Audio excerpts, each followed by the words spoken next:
Muy bien, para Mexiquense Radio es un gusto fortalecer los lazos que se están haciendo musicalmente en Latinoamérica desde hace muchísimo tiempo y yo tendría que abrir esta charla con que los Bunkers, una de las primeras bandas que entrevistamos en Mexiquense Radio cuando venían con Barrio Estación y que llegaron y obviamente ahí se armó la plática y me da muchísimo gusto reencontrarme con Mauricio Durán. Mau, ¿cómo estás?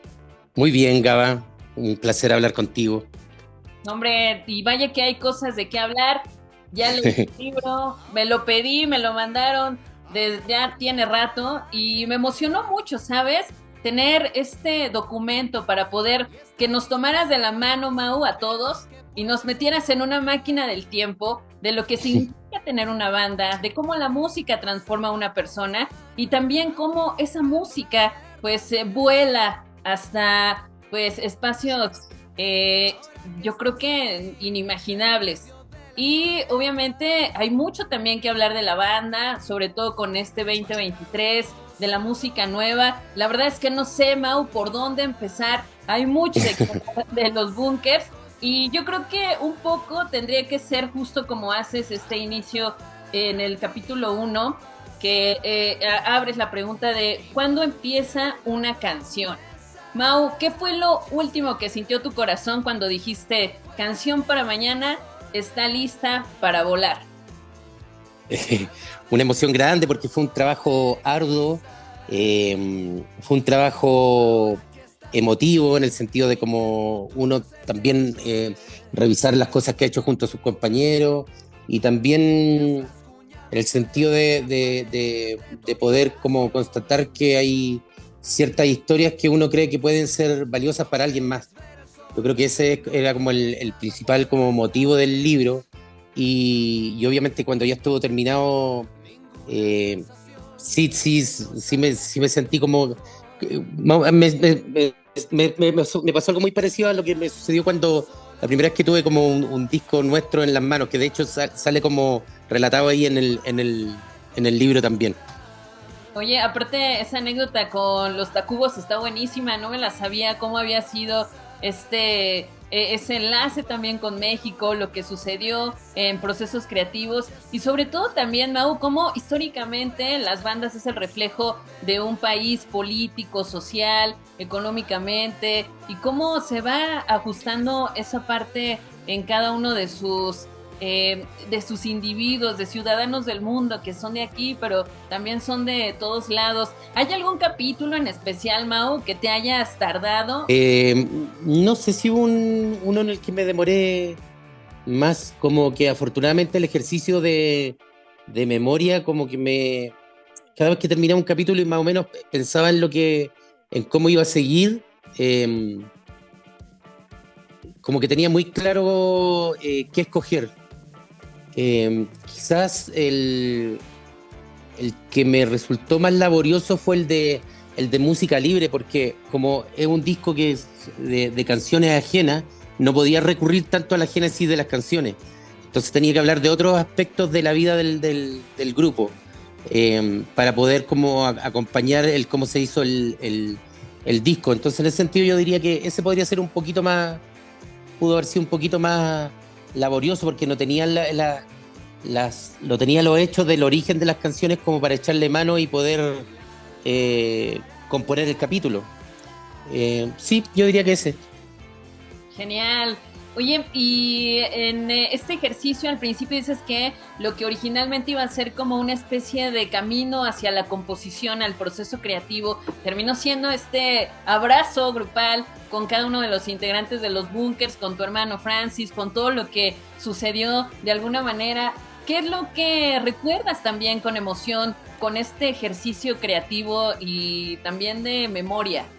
Es que algo que también tiene que estar ligado con, un poco con lo que está sucediendo ahora con la banda, que yo creo que hay una como revitalización de su catálogo.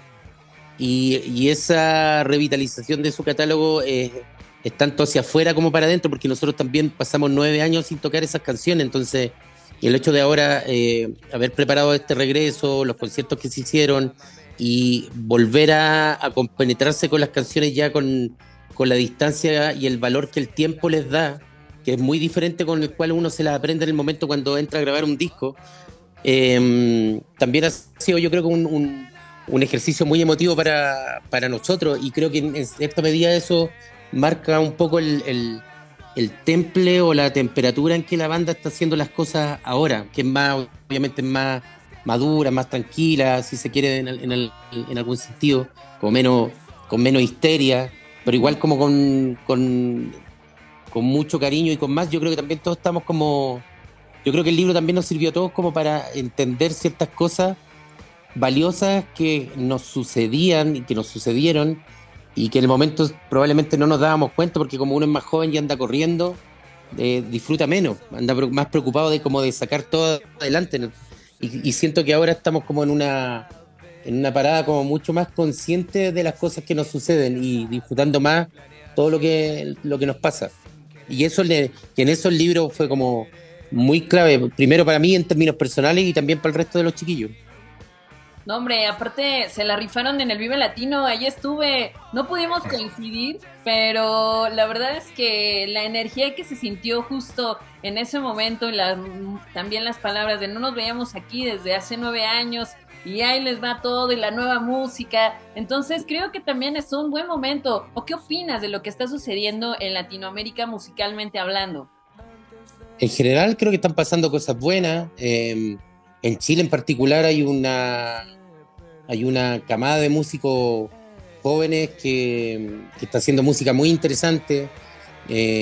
Afortunadamente México es un país que con Chile ha sido muy generoso en el sentido de abrirle las puertas a las nuevas generaciones siempre.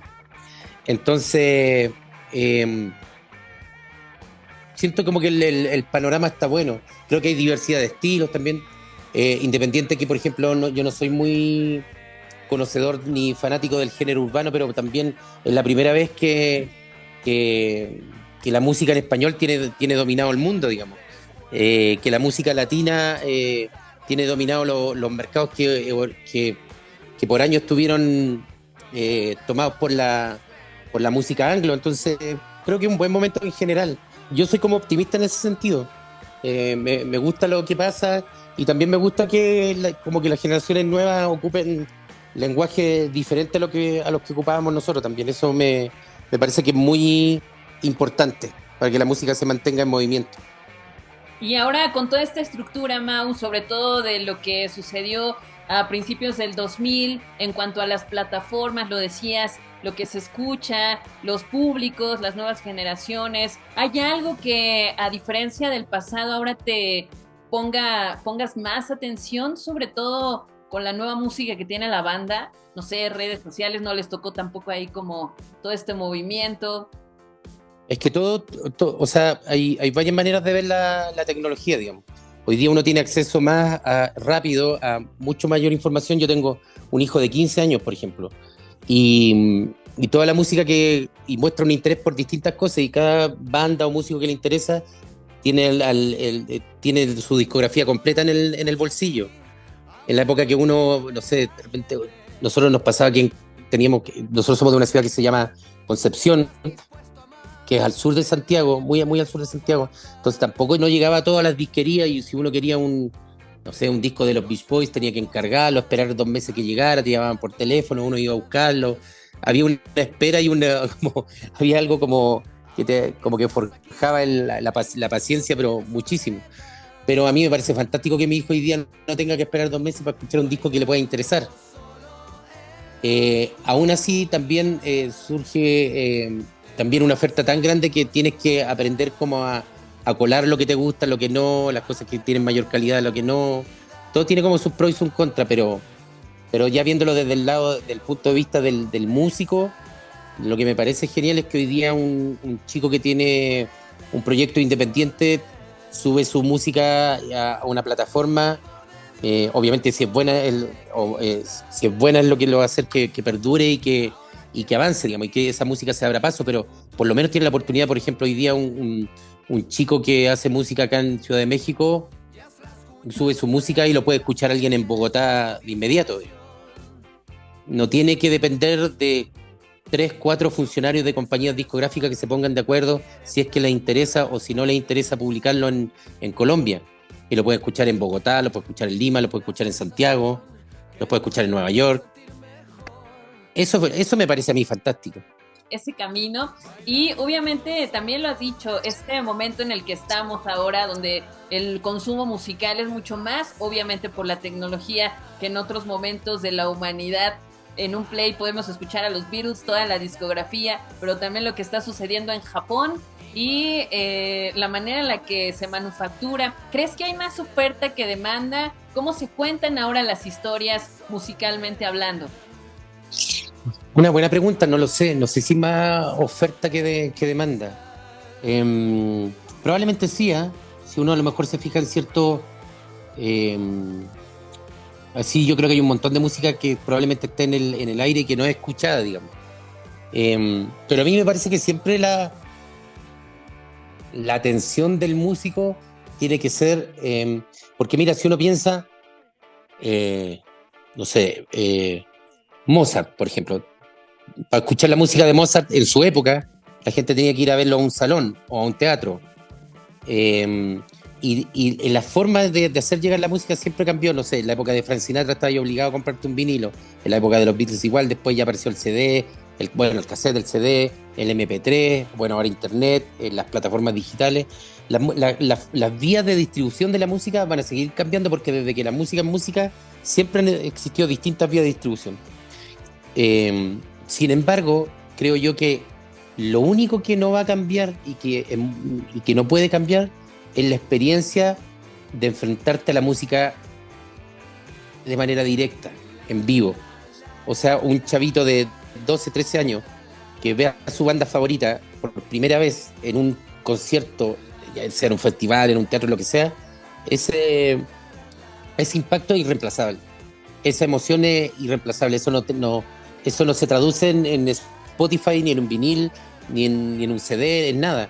Y esa experiencia de poder recibir la música en vivo, creo que ahí es donde los músicos tenemos que poner el acento, porque yo creo que ahí está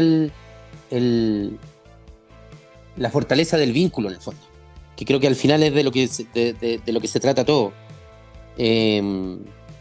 Por lo menos, no sé, yo lo veo así. De hecho, a mí me pasó cuando chico, o sea, tenía 10 años y fui a un concierto de Los Prisioneros y eso me marcó profundamente hasta el día de hoy. Es lo que me tiene hablando contigo. Entonces creo que ese tipo de experiencias son en las cuales nosotros tenemos que tener como poner el acento y poner mucho como cuidado, en el sentido de dar un buen espectáculo, de siempre sonar bien, de siempre interpretar bien. Yo siempre lo veo desde el punto de vista de un adolescente que va por primera vez y se enfrenta a la banda. Como que, no sé, si ese adolescente después arma una banda, yo diría, porque vio Los Bunkers, por ejemplo, me sentiría más que pagado. No creo que haya un premio mayor para un músico. Claro, yo solamente sumaría 2 cosas, Mau. Post-pandemia, para los conciertos que se extrañaron muchísimo. 1, quitar los celulares, porque yo pensé que eso iba a cambiar. Y 2, formarnos por estaturas. Puede ser una buena medida. Sí, yo también, o sea, comparto tu punto de vista, pero también, por otro lado, cuando estoy arriba se me hace como muy... se me haría como nada que ver, como de repente decirle a la gente, ya, baje los celulares. ¿Cachai? Como que me da, como parecer así como el profesor de la clase, no sé. Pero comparto tu punto de vista. O sea, yo, por ejemplo, voy a conciertos y a lo más tomo un par de fotos, pero no grabo, por ejemplo. ¿Cachai? Sí, sí. Me llevo como un recuerdo y ya. Oye, Mau, ¿y cuáles son las nuevas conversaciones que tienen con ustedes entre la banda, con la nueva música, con el regreso? ¿Qué les preocupa? ¿Qué les ocupa? Yo creo que en general yo creo que estamos pasando todos por una etapa en que mira, tenemos todos hijos de más o menos de la misma edad, que están entrando en la adolescencia, o bueno, ya son adolescentes en realidad. Y yo creo que nuestra preocupación está centrada ahí, de cómo ocupar los nuevos medios, de cómo la tecnología puede ser un aporte en sus vidas y no ser un elemento nocivo. cómo se relacionan hoy día en términos, porque el bullying, por ejemplo, que hoy día es un tema mucho más, o sea, cuando uno era chico también había bullying, pero hoy día, sobre todo con el tema, es que las redes terminan al final como afectando todo. Con el tema de las redes, antes si un compañero te molestaba en la clase, aunque fuera desagradable, era algo como que quedaba entre cuatro paredes, por ejemplo. Sí. Pero, pero esa estigmatización que pueden generar el mal uso de las redes, esas son cosas que yo creo que no, son las cosas como que nos quitan el sueño, de qué manera, y también una manera de qué manera hoy día, pese a que la tecnología, podemos realmente establecer vínculos verdaderos, ¿cachai? Yo creo que ese es como el gran tema hoy, porque hoy día es todo tan eh, aparente.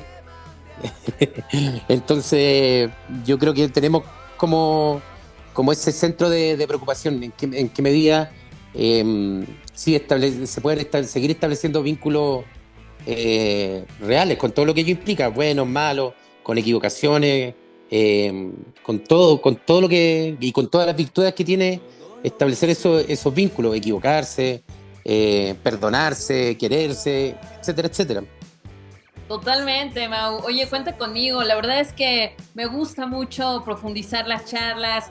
Este será el episodio número 1. Si te queda perfecto para hablar, también nos quedó pendiente ahí los tracks nuevos de los Bunkers, ese regreso a los escenarios con una nueva, pues seguramente energía también de todos los cambios que ha tenido no solamente la banda, sino cada uno de sus integrantes. Y si te queda bien, me dará muchísimo gusto darle continuidad, Mau, a esta charla para pues darle seguimiento a la historia de los Bunkers. Claro, ni un problema, yo feliz. Oye, pues ya ni siquiera preguntarte en las redes sociales, todos sabemos dónde encontrar a los Bunkers, Ajá. obviamente ahí. Y ya este libro aquí en México. Sí, está el libro en México, está editado por Planeta, así que pídalo está en las mejores librerías del país y en las peores también. Así que pídala en su librería amiga, exíjalo. Adelante. Mau, te mando un abrazo, comparte la buena energía con el resto de la pandilla Bunkers y será un placer reencontrarnos en un futuro no muy lejano. Por lo pronto estaremos pendientes de la nueva música que están ahí creando y pues muchísimas gracias, Mau, sobre todo por Canción para Mañana. Muchas gracias, Gaba, gracias por el espacio para poder hablar de lo que estamos, de cuáles son las cosas que estamos pensando, para hablar del libro también, así que muy, muy amable, gracias. Gracias a ti, Mau. Chao. Bye.